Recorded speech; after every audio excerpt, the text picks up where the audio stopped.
तारली माशाची मालवणी कढी बघतो आपण. मालवणी रस्सा, मालवणी सार, घट्टवालं, चटणी मालवणी.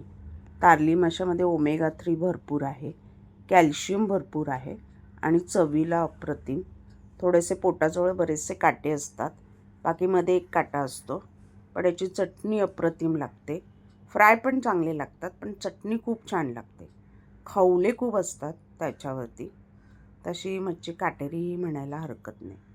पहिले खवले काढून घ्यायचं, डोकं काढायचं बस, आणि शेपटी काढायची. पोटाजवळ थोडासा नरम आणि काटे असतात आणि 12ही महिने बाजारात मिळते. ओमेगा 3 भरपूर असल्यामुळे ती मच्छी, तारली मच्छी आठवड्यातनं एकदा तरी खा आणि स्वस्तही असते.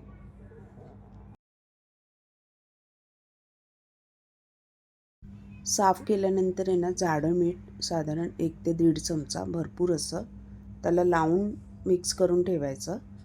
कारण का, मीठ लावलं की त्याच्यात जे उग्र स्मेल किंवा असं थोडंसं हे असतं, माशाला एक स्मेल असतो, तो सगळा निघून जातो आणि मासा स्वच्छ होतो. अर्ध्या तासानंतर तो स्वच्छ धुवायचा. तर मीठ लावल्यानंतर तोपर्यंत आपण त्याची जी चटणी बनवायची आहे, ओल्या नारळाची, मालवणी कोकणी पद्धतीची, ती बघूया. मी तुम्हाला 2 मासे दाखवलेत कसे साफ करायचे. कोळणीसुद्धा साफ करून देतात.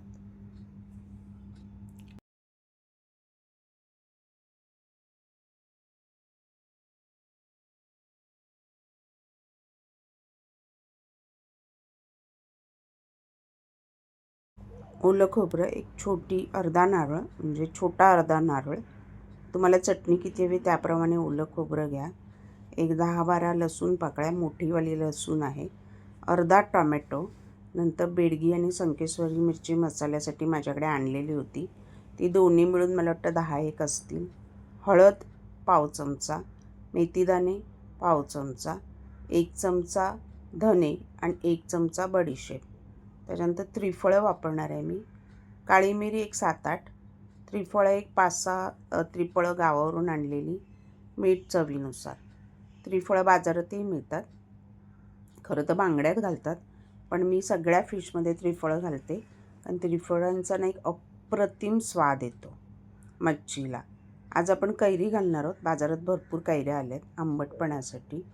मालवणात आत्ता कैरीचा सीझन असल्यामुळे कैऱ्या घालून मस्त मासे, जेवण, डाळ वगैरे त्याच्यात बनवतात कैरी घालून, आणि त्याची अप्रतिम एक चव येते कैरीची.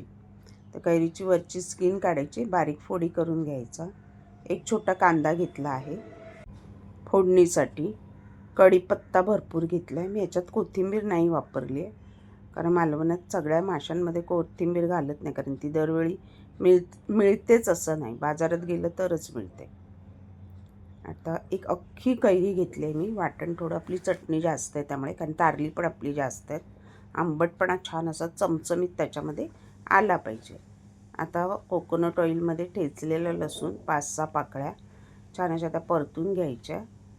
त्याच्यानंतर त्याच्यामध्ये कांदा, कढीपत्ता सगळं गुलाबी रंगावर परतायचं. मीठ आपण ऑलरेडी चटणीमध्ये वाटताना टाकलं आहे. चटणीमध्ये वाटताना मीठ टाकलं ना की त्या चटणीला चव चांगली येते.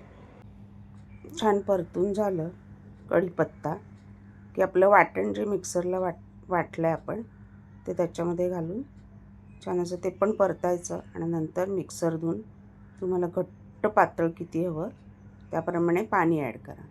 कैरीसुद्धा मी त्या फोडणीमध्येच घातली आहे. एक अख्खी कैरी घेतली आहे बारीक चिरून.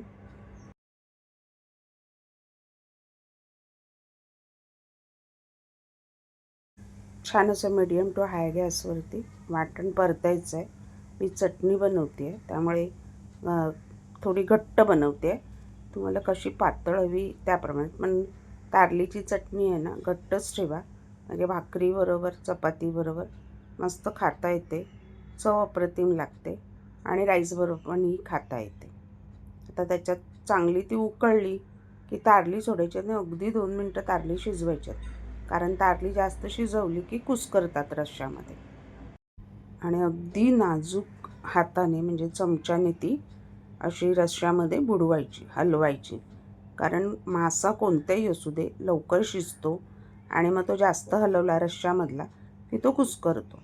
त्यामुळे अगदी नावाला त्याला हलवून घ्या आणि वरनं गार्निशिंग कढीपत्ता तयार आहे तारली चटणी मालवणी पद्धतीची.